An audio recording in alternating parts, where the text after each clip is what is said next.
Today is March 18th, and 110 years ago my great-grandfather Charles Lynn Lamont Young stood on the deck of the HMS Irresistible in the beautiful waters of the Dardanelles. The Irresistible was part of an attack force there to smash their way through to the Turkish capital Constantinople. But at 4:15 p.m, a deafening blast ripped through the hull, throwing Charles and crew to the deck. As smoke poured through the corridors. Was Charles going to survive?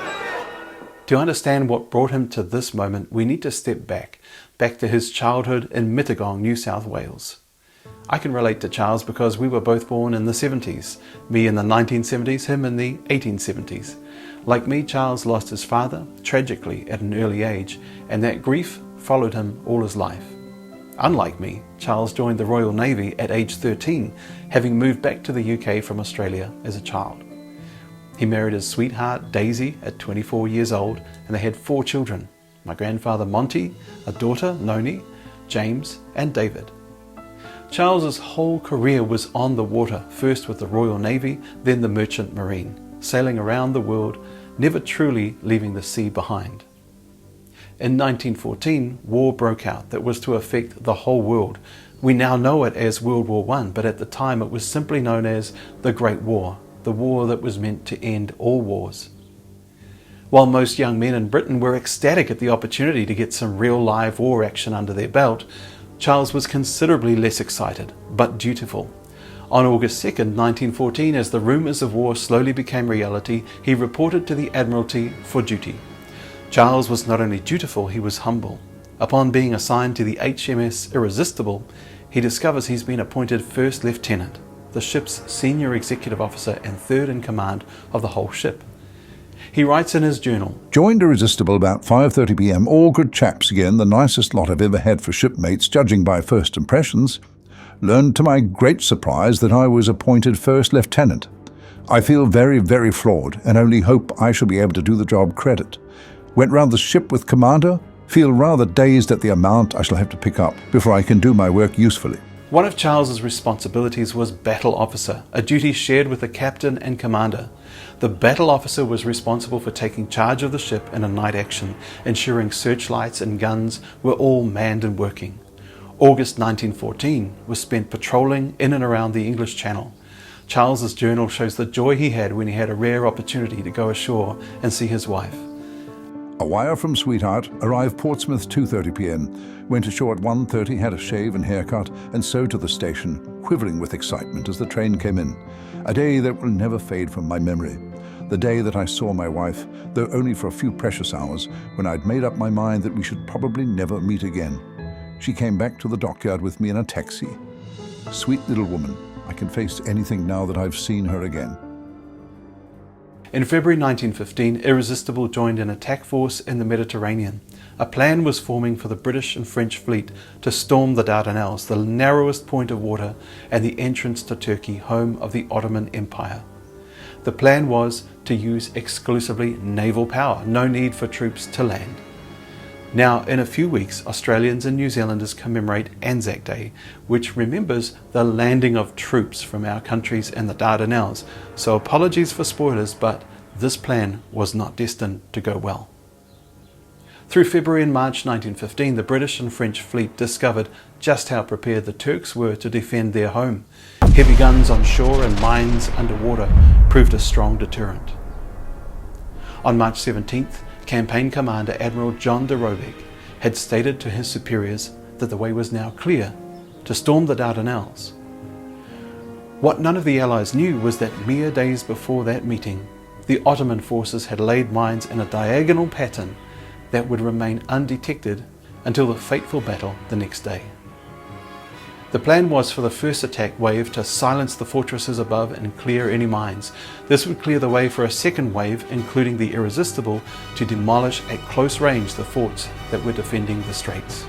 The first attack wave began at 10:30 a.m, raining down fire and death on several Turkish fortresses and villages. At first the Allies didn't strike much resistance. However, around midday, Turkish guns started firing back. Around 2:39 in the afternoon, the French ship Bouvet, part of the first attack wave, was about to leave the straits when suddenly a cloud of yellow smoke rose from its starboard side.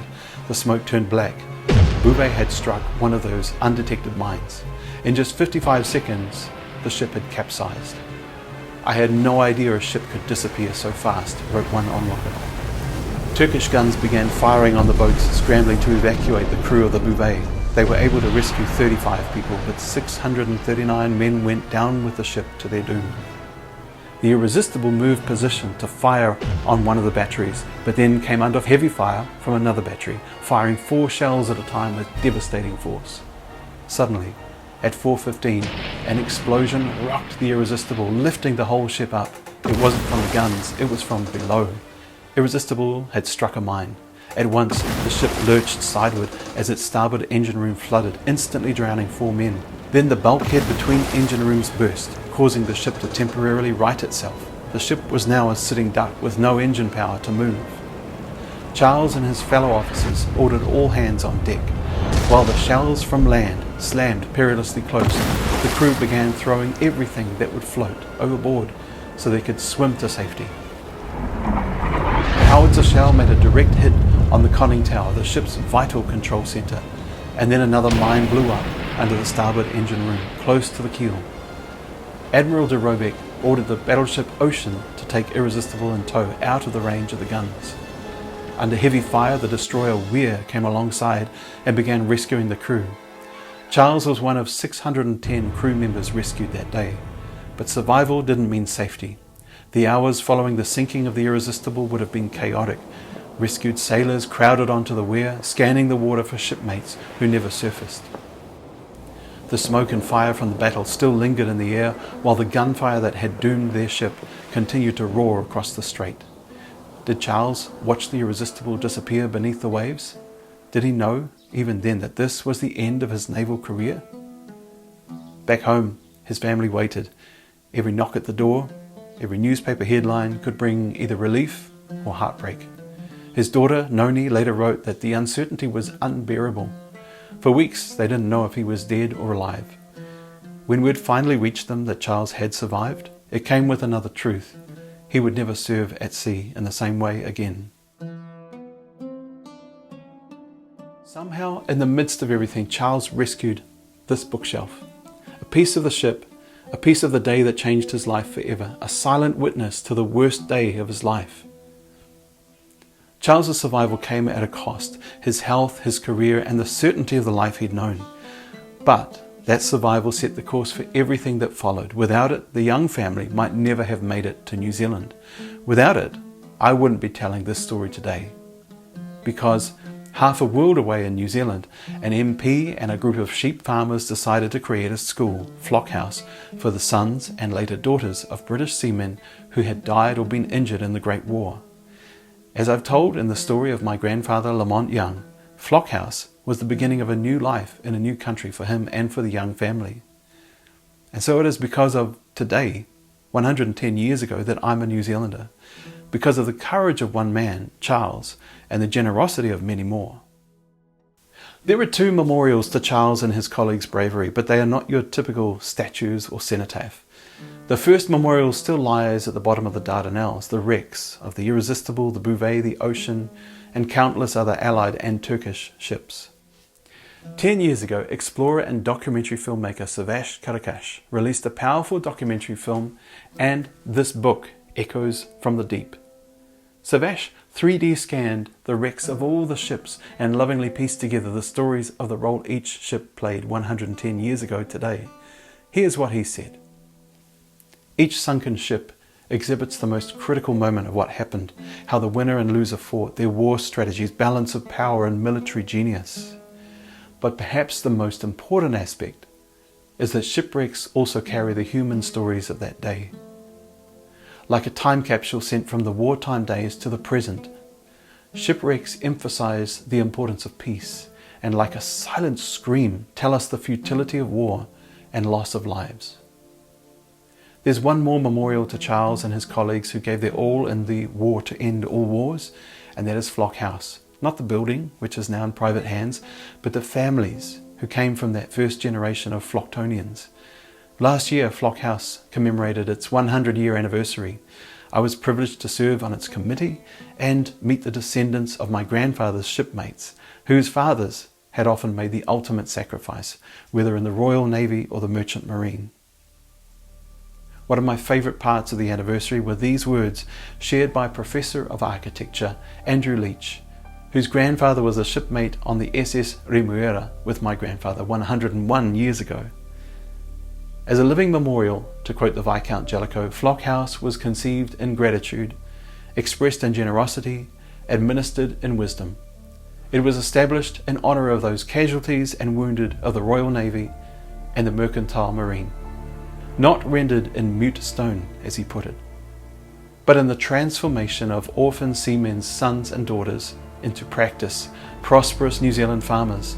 It served not just to mark their lives, but to turn the gratitude of New Zealand's sheep owners to those lost and wounded at sea into a future for their children in a new land. Charles and family all came to New Zealand, staying for about a decade before they all returned, except my grandfather, who stayed and started a whole new tribe of Youngs. Back in Portsmouth, Charles lived out his days with his beloved Daisy, passing away at the good old age of 80. As we approach Anzac Day, commemorating the infamous Anzac landing that became necessary after the failure of this naval battle, we often hear the words, "lest we forget." 110 years ago, Charles stood on the deck of the Irresistible, staring out at the beautiful waters of the Dardanelles. Today, those waters still hold the wrecks of that terrible day, silent witnesses to both courage and loss. Lest we forget the gallant souls who gave their lives, livelihoods, and well-being to a cause they believed in, but also, lest we forget the senselessness of war and the desperate urgency of finding other ways to resolve our differences as a species. This has been a special episode of One Ancestor at a Time. Thank you for joining me. Please subscribe so you see future episodes, and join our community at oneancestor.co. Till next time, farewell.